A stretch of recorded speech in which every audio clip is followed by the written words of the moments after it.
प्रमाण मिले हैं विराटनगर से। विराटनगर यानी हमारी बैराट सभ्यता जो कि बाणगंगा नदी के किनारे पर है और जयपुर जिले में है। विराटनगर जो प्राचीन काल में मत्स्य जनपद की राजधानी भी रही थी। ठीक है, यहीं से मिलते हैं, तो सी आपका राइट आंसर।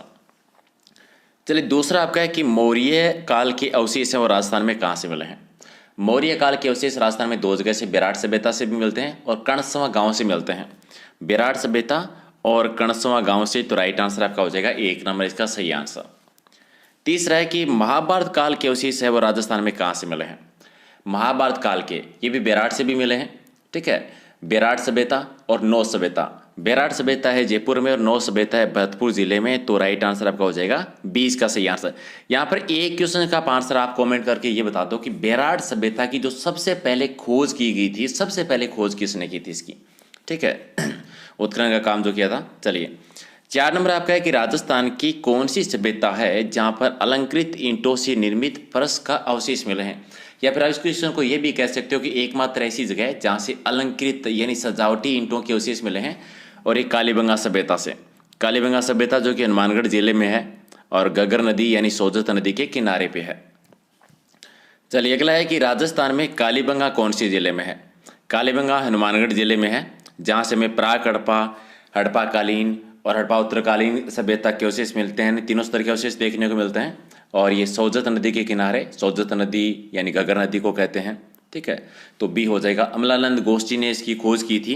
अब ये बता दीजिए कि उत्खनन का कार्य किसने किया था। ठीक है, उत्खनन का काम जो हुआ था 1961 to 69 के बीच में हुआ था। 2 मुख्य व्यक्ति थे, उनके नाम बता दीजिए।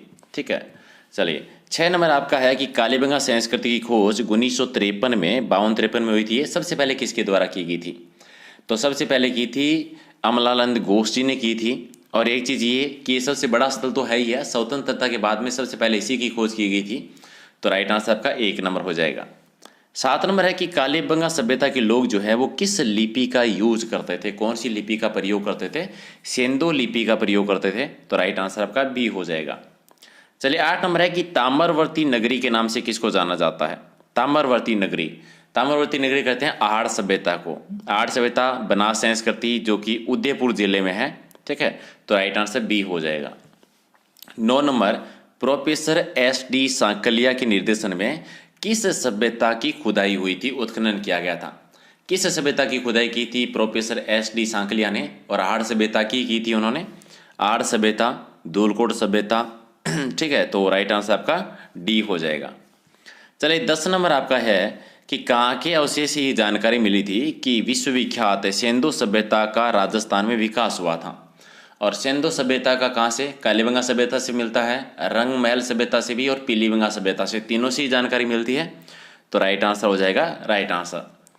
ओके, अगला है कि कौन सी सभ्यता है जिसको हम कालीबंगा प्रथम कहते हैं। कालीबंगा प्रथम के नाम से जानी जाती है सोंती सभ्यता। सोंती सभ्यता जो कि है बीकानेर जिले में है ये, तो बी हो जाएगा राइट आंसर। आप बता ये दीजिए कमेंट करके कि सोंती सभ्यता की खुदाई की किसने थी खोज, बीकानेर जिले में जो है। ओके, 12 नंबर आपका है कि राजस्थान की कौन सी सभ्यता है जहां से 11 कमरों का विशाल भवन मिला है। आप इसको 2 तरीके से कह सकते हैं, 11 कमरों का विशाल भवन या दुर्गानमा भवन जो मकान मिले हैं। ठीक है, और ये बालातल सभ्यता से मिलते हैं। बालातल सभ्यता, तो राइट आंसर आपका सी हो जाएगा। आप कमेंट करके ये बता दीजिए कि बालातल सभ्यता किस नदी के किनारे विकसित हुई थी। ठीक है, इन सारे क्वेश्चंस के कमेंट करके बताना है, आप दे दीजिएगा, कमेंट में आंसर दे दूंगा आप लोगों को। चलिए भूकंप के और तंदूर के जो सबसे प्राचीन साक्ष्य मिलते हैं कहाँ से मिले हैं। कालीबंगा से। भूकंप की विश्व में सबसे प्राचीन भूकंप के साक्ष्य जो मिले थे वो कालीबंगा सभ्यता से मिले थे। शल्य चिकित्सा के भी यहीं से मिलते हैं, जुते हुए खेतों के साक्ष्य यहीं से मिलते हैं। ठीक है, अच्छी तरीके से मकानों के साक्ष्य यहीं से, लकड़ी बनी हुई नाली के साक्ष्य भी यहीं से देखने को मिलते हैं। ओके, अगला है कि कौन सी सभ्यता है जिसमें घरों में एक से ज़्यादा चूल्हे मिले थे, जिसे ये अनुमान लगाया गया था कि हो सकता है यहाँ पर संयुक्त परिवार रहता हो, यानी संयुक्त परिवार की व्यवस्था हो। और ये एक से ज़्यादा चूल्हे मिले थे, आहड़ सभ्यता से मिले थे। आहड़ सभ्यता उदयपुर जिले में। चलिए 15 है कि जोधपुरा एक प्राचीन सभ्यता का नाम है, यानी पुरातात्विक स्थल का नाम है, कौन सी जिले में है। और जोधपुरा जो है ये जयपुर जिले में है। ठीक है, जोधपुरा जो है ये जयपुर जिले में, बी आपका राइट आंसर। 16 है कि स्वीडन के एक पुरातत्वविद थे जिनका नाम था हना रीड, इनके निर्देशन में कौन सी सभ्यता की खुदाई हुई थी। और रंग महल की खुदाई की थी इन्होंने। ठीक है, रंग महल कौन से जिले में आती है ये बता दीजिएगा कमेंट करके। 17 है कि बेराट में बाबरू शिलालेख मिला था। ठीक है, ये इसका उत्खनन किसने करवाया था? बाबरू का शिलालेख जो मौर्य सम्राट अशोक थे उनका है, मौर्य सब संबंधित, और सबसे प्राचीन शिलालेखों की शुरुआत अशोक ने की थी, तो बी आपका राइट आंसर। 18 नंबर है कि बीजक की पहाड़ी जो है ये किस सभ्यता में समझे? बीजक की पहाड़ी है बेराट सभ्यता, बेराट सभ्यता जो कि जयपुर जिले में है, बाणगंगा नदी के किनारे पर है, तो बी आपका राइट आंसर। जहाँ मौर्य काल की, महाभारत काल की, बुद्ध के सबसे प्राचीन साक्ष्य यहीं से देखने को मिलते हैं। चलिए 19 है कि सिंधु लिपि किस प्रकार प्रयोग में ली जाती थी? सिंधु लिपि दाएं से बाएं लिखी जाती थी।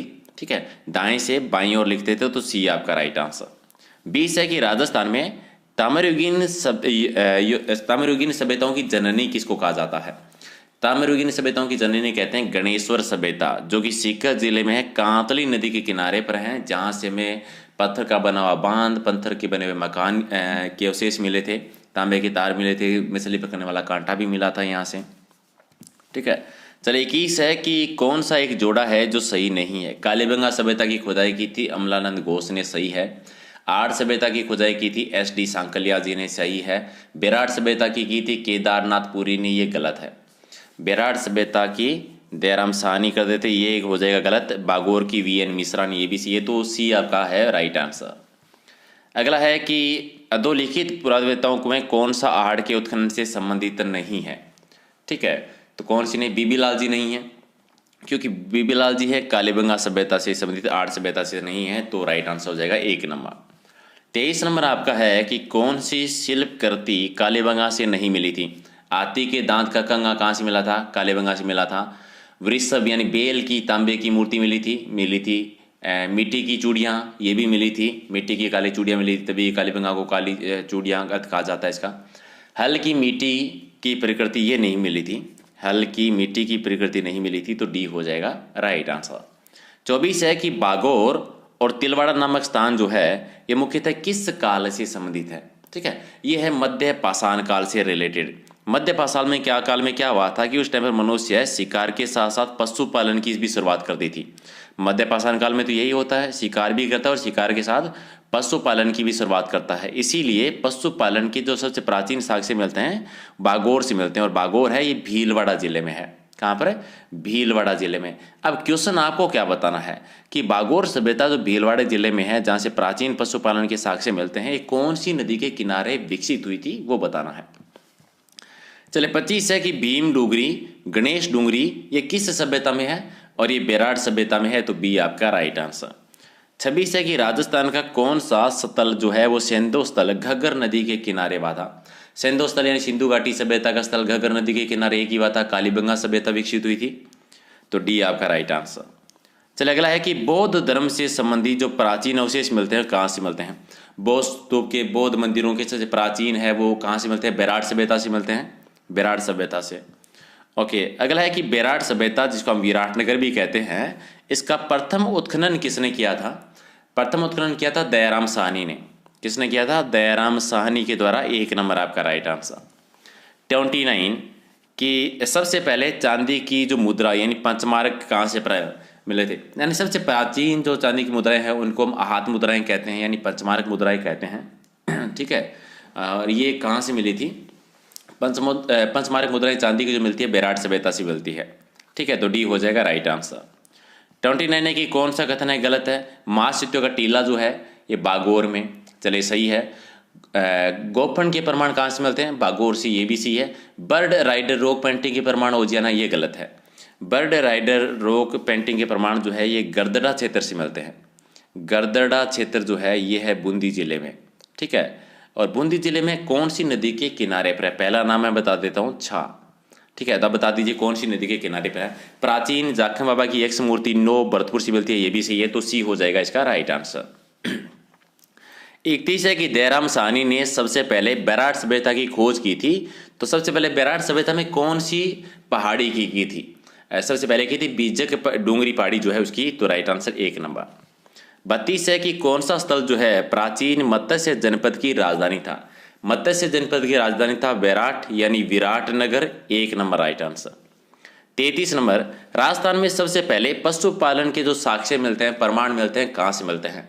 और ये मिलते हैं बागोर से। बागोर जो कि भीलवाड़ा जिले में है, मध्य पाषाण काल का स्थल है ये। 34 है कि राजस्थान में एक ऐसी कौन सी सभ्यता है जिसको ताम्रयुगीन सभ्यता की जननी भी कहा जाता है? और ताम्रयुगीन सभ्यता की जननी कह देते हैं गणेश्वर सभ्यता को, जो कि सीकर जिले में है, कांतली नदी के किनारे पर है। 35 आपका है कि अमलानंद घोष ने 1951-52 में सबसे पहले किस स्थल की खोज की थी, जो स्वतंत्रता के बाद में पहला स्थल था और सबसे बड़ा स्थल माना जाता है राजस्थान का, यानी कालीबंगा सभ्यता की। 36 है कि ताम्रवर्ती नगरी के नाम से संबंधित पुरातात्विक स्थल, जिसको एक और नाम से जानते हैं धूलकोट भी। तो धूलकोट किसको कहते हैं? धूलकोट भी कहा जाता है आहड़ सभ्यता को। आगाटपुर, आहड़ सभ्यता, धूलकोट, ताम्रवर्ती नगरी भी कह दीजिए। चलिए एक और क्वेश्चन हमारा रिपीट हो गया है, चलिए इसको तो आप सारे सही कर दोगे। ताम्रवर्ती नगरी किसको कहा जाता है? आहड़ सभ्यता को कह देते हैं, तो बी हो जाएगा आपका राइट आंसर। चलिए एक और मोस्ट इंपोर्टेंट क्वेश्चन कि आहड़ सभ्यता जो है उदयपुर में, वहां से कौन सी सामग्री जो है वो बाह्य संपर्कों का संकेत देती है, यानी दूसरे विदेशों से? तो ये संकेत देती है, ये तेपीस लाजुली जो है, ये हो जाएगा इसका सही आंसर। और ये क्वेश्चन इस तरह भी आ सकता है कि लेपिस लाजुली का संबंध किस सभ्यता से है? तो आहड़ सभ्यता से, ऐसे भी याद रखिएगा। चलिए 39 नंबर है कि ताम्र पाषाणकालीन स्थल पर सबसे ज्यादा ताम्र सामग्री मिली है, और ये गणेश्वर सभ्यता से मिली है। गणेश्वर सभ्यता जिसमें सबसे ज्यादा ताम्र सामग्री मिलती है। ओके 99% लगभग। अगला है कि केदारनाथपुरी ने किस स्थल की खोज की थी? केदारनाथपुरी, इन्होंने रेड जो टोंक है, रेड जो सभ्यता जो है टोंक जिले में है, तो सी आपका राइट आंसर। 41 है कि कालीबंगा सभ्यता जो कि हनुमानगढ़ जिले में है, लेकिन मुख्यालय से किस दिशा की ओर है ये बताना है। और ये किस दिशा की ओर आता है? दक्षिण पश्चिम दिशा में आता है, सी आपका राइट आंसर। 42 है कि मृत्तिका शिल्प के प्राचीन प्रमाण कहाँ से मिलते हैं? मृत्तिका शिल्प के सबसे प्राचीन प्रमाण मिलते हैं रंग महल से, तो राइट आंसर आपका 1 नंबर। और 43 नंबर कि कौन सा स्थल है जहां से ताम्रयुगीन संस्कृति का केंद्र नहीं है? तो ताम्रयुगीन संस्कृति का केंद्र कौन सा नहीं है? नो ये तो है, गिलुंड ये भी है, बागोर है, रंग महल नहीं है, ये ताम्रयुगीन संस्कृति का नहीं है। और 44 है कि ताम्रयुगीन स्थल जाडोल कहाँ पर है? ये जाडोल जो है ये झीलों की नगरी में, यानी उदयपुर जिले में है, सी आपका राइट आंसर। 45 कि पुरातात्विक स्थल दे रखे हैं, तो एक गलत है, कौन सा बताइए? बानगढ़ झुंझुनू में पहला ही गलत हो गया, बानगढ़ झुंझुनू में नहीं है, पहला ही गलत हो जाएगा, बाकी तो सारे सही हैं। 46 नंबर आपका है कि त्रिरत्न का चिन्ह, स्वास्तिक का चिन्ह और दहिया का चिन्ह, ये कहाँ से मिले हैं?